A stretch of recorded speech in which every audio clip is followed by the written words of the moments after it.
A little girl had been hiding under the car for 3 hours, not daring to make a sound because the world outside was overrun with zombies. But just then, her infected mother suddenly discovered where the little girl was hiding. She lunged quickly toward the underside of the car. Just as the little girl was about to despair, a man suddenly appeared nearby.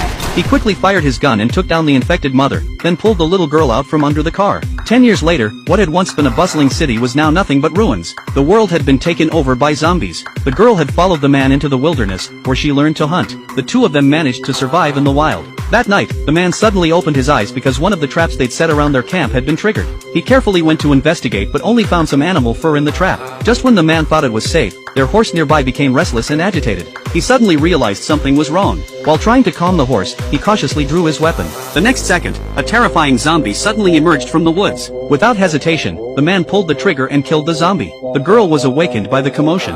As they both stared at the fallen zombie, they knew this forest was no longer safe. So at first light, they quickly packed their belongings and prepared to find a new place to camp. But they hadn't gone far when the horse became agitated again. The two of them hurried to investigate. They discovered a survivor under attack by a zombie. Despite the man's attempts to stop her, the girl immediately pulled the trigger, trying to kill the zombie. But unexpectedly, the bullet hit the survivor instead. The man quickly fired and killed the zombie. The two rode back to the scene on horseback. The girl felt terrible guilt about what had just happened, but the man knew they didn't have time to linger. So he immediately began collecting the dead man's supplies, not even sparing the boots on his feet. But just then, a voice suddenly came through the radio in the car. It was the dead man's companion. The man realized something was very wrong and quickly told the girl they needed to leave. But it was already too late. They had made an irreversible mistake.